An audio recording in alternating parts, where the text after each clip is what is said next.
कि अगर तुम्हें अमृत चाहिए तो समुद्र मंथन करना पड़ेगा, बड़े पहाड़ रख करके सांप से लपेट करके उसको खींचना पड़ेगा, मंथन करना पड़ेगा, एफर्ट मारना पड़ेगा। तरीका ही नहीं है यार, यही इकलौता तरीका हमारे पास होता है। हेलो एवरीवन, कैसे आप सब लोग? आई होप आप अच्छे होंगे। वेलकम टू अपनी कक्षा। मेरा नाम है ओम और आज हम बात करने वाले हैं CUET एग्जामिनेशन के बारे में। इस एग्जामिनेशन के बारे में शायद आपने सुना होगा और जिस बच्चे को नहीं पता उनको मैं बता देता हूं कि भैया हमारे देश में 45 सेंट्रल यूनिवर्सिटीज हैं, इनका एक कॉमन एग्जामिनेशन हो रहा है जो कि है CUET, मतलब कि कॉमन यूनिवर्सिटी एंट्रेंस टेस्ट। इसके थ्रू आपके 45 सेंट्रल यूनिवर्सिटीज के अंदर एडमिशन होने वाले हैं। आपकी जो सेंट्रल यूनिवर्सिटीज हैं उसमें से बहुत सारी यूनिवर्सिटी बहुत अच्छी हैं, तो वहां पर पढ़ना बहुत सारे बच्चों के लिए एक सपना होता है। जैसे कि BHU की बात कर लें, ठीक है, बनारस हिंदू यूनिवर्सिटी बहुत सुंदर कैंपस है, बहुत अच्छा कैंपस है और प्रोफेसर नेक्स्ट लेवल के हैं। उसी तरीके से आप बात कर लें DU की, है ना, अक्सर बच्चे DU प्रेफर करते हैं। DU में 3-4 अच्छे कॉलेजेस हैं, 3-4 क्या करीब करीब 9 से 10 अच्छे कॉलेजेस हैं। अगर हम शुरुआत की बात कर लें तो जो सबसे बढ़िया है उसमें बोला जाता है कि सेंट स्टीफेंस कॉलेज है, हिंदू कॉलेज है, गार्गी कॉलेज है ना। इसी तरीके से लेडी श्री राम कॉलेज है और श्री राम कॉलेज है।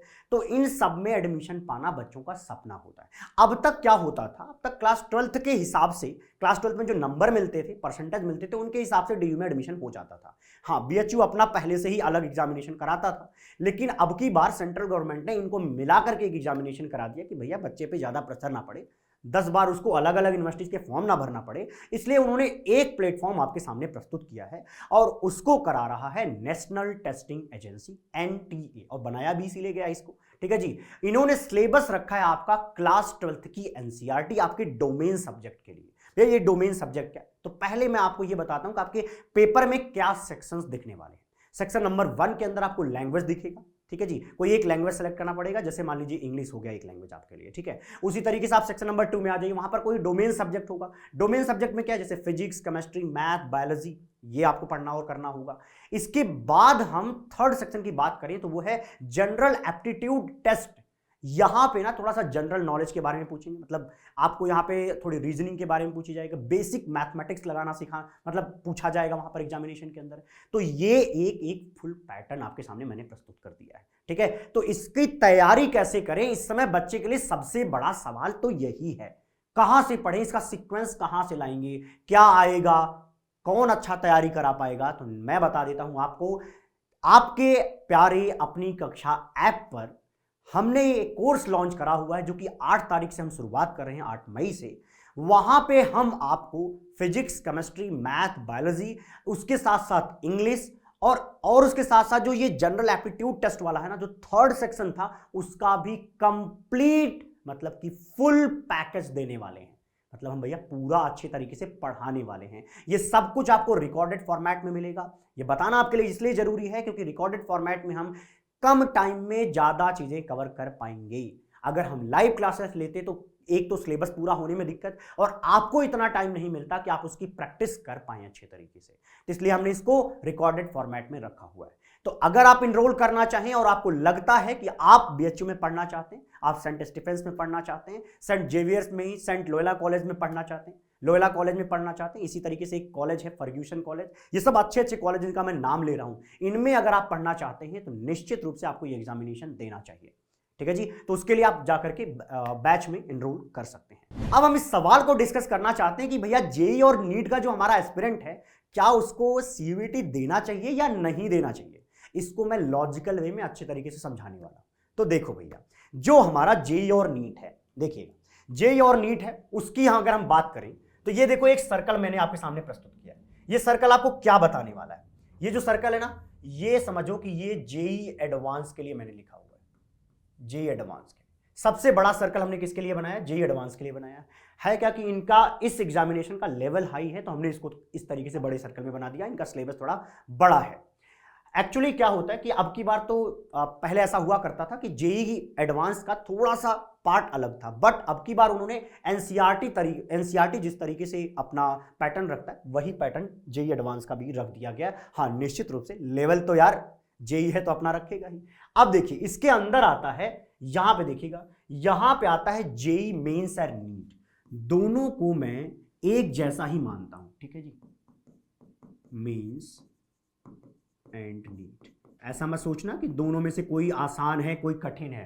पहली बात तो दोनों के तरीके अलग अलग हैं भैया। नीट में नंबर लाने होते हैं 650 720 में अच्छा नंबर लाने, अच्छी जगह जाने के लिए, ठीक है, एमबीबीएस सीट को पाने के लिए, रिजर्व करने के लिए। कई बार ऐसा मन में थोड़ा भ्रम आ जाता है जेईई मेंस वालों को कि हम थोड़े से सुपेरियर हैं। कोई सुपेरियरिटी नहीं भैया यहाँ पे, है ना। दोनों लोग एक ही लेवल पे हो, ठीक है। आपके यहाँ भी एनसीईआरटी पूछी जाती है, बस होता क्या है यहाँ पे थोड़ा सा लेवल क्वेश्चन का निश्चित रूप से कम होता है, बट इनको भैया एक्यूरेसी बहुत अच्छी लेवल की रखनी पड़ती है। तो इसलिए नीट एग्जामिनेशन बहुत कठिन है। और मैं तो ये मानता हूँ, मेरा अपना मानना है, आपका अलग हो सकता है, मेरा मानना ये है कि जो नीट का एस्पिरेंट है ना, वो भाई साहब कमर कस ले, वो अगले 10 साल तक पढ़ने वाला है। और ये बालक क्या ही पढ़ता है, हम भी आईआईटी से, तो हमें भी अंदाजा है क्या ही पढ़ता है ये जा करके, ठीक है। मेंस देगा, एडवांस देगा, फिर कितना पढ़ता है, बहुत ही कम पढ़ता है, बहुत ही कम में उसका काम चल जाता है। लेकिन यहाँ पे काम नहीं चलता है। तो नीट जो ये एग्जामिनेशन है, यहाँ पर जो है आपको बहुत, ये समझ लीजिए कि बहुत अच्छे तरीके से पढ़ना पड़ता है अगले 10 साल तक।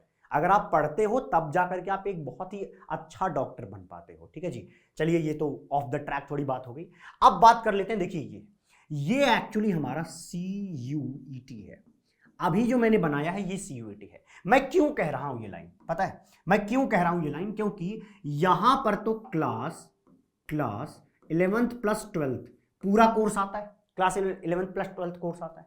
यहां पर भी वही सेम कहानी है, यहां पर भी class 11th plus class 12th का कोर्स आता है ना। इनका लेवल हाई था इसलिए मैंने इसको थोड़ा बड़ा बनाया हुआ है, ठीक है जी। लेकिन इस CUET में तो भैया जी सिर्फ और सिर्फ आपकी NCERT क्लास 12th आ रही है ना जी। इसके अंदर भी एक सर्कल है भैया। ये कौन सा सर्कल है, ये किसके लिए बनाया है? इतने ही तो एग्जामिनेशन है भैया हमारा CBSE। कौन? CBSE, है ना। CBSE 2022, इसका जो सिलेबस है ना CBSE का, उसमें इन्होंने भैया CUET के अंदर जो कोर्स दिया हुआ है उससे भी कम कोर्स रखा हुआ है CBSE के अंदर। जैसे मैं तो भैया केमिस्ट्री पढ़ाता हुआ मिलूंगा आपको बैच के अंदर, तो मैं आपको बताता हूं मेटलर्जी जो चैप्टर है वो CBSE 2022 में है ही नहीं, है ना। लेकिन CUET के अंदर उन्होंने दे रखा है। और इसी तरीके से कोऑर्डिनेशन केमिस्ट्री के अंदर आइसोमेरिज्म यहां पे डाला नहीं और यहां पे डाल रखा है। मींस दैट CUET इनसे थोड़ा सा जरूर बड़ा ब्रैकेट है ये भी क्लास 12th, ये भी क्लास 12th ही है, बट ये भी क्या है, ये भी मेरे भाई क्लास 12th ही है, ये भी NCERT बेस्ड है, बट CUET का सबसेट सिलेबस रखता है कौन? CBSE।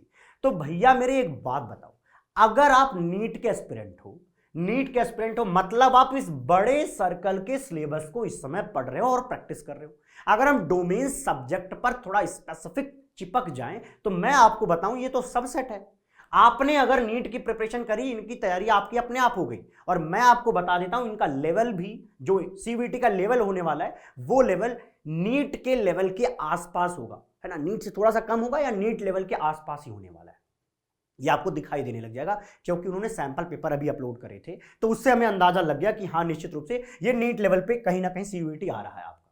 अच्छा जी, अब बात कर लेते हैं जेईई मेंस के जो हमारे एस्पिरेंट्स हैं, जेईई एडवांस के जो हमारे एस्पिरेंट हैं। भाई साहब आप इस बड़े सर्कल को कवर कर रहे हो तो इसका छोटा सर्कल तो आपने निपटा दिया है। ये क्लास 12th NCERT तो आपने कर ली होगी, है ना। नहीं करी है तो एटलीस्ट पेपर से पहले एक बार ढंग से क्लास 12th को देख लेना, ठीक है जी। और अगर आप चाहते हो कि स्पेसिफिक सिर्फ NCERT पढ़ा दी जाए आपको, तो आप बैच के अंदर हमसे मिलेंगे, मुलाकात होगी, वहां पर हर एक चीज अच्छे से पढ़ाई जाएगी। और बैच के अंदर हमने एक चीज और भी कर दिया है कि जो आपका सैंपल पेपर जैसा आया था वैसे ही बहुत सारे क्वेश्चन की हम प्रैक्टिस कराएंगे, उसके वीडियो सॉल्यूशंस भी देंगे। अगर नहीं आएगा तो आप वहां पे देख पाओगे।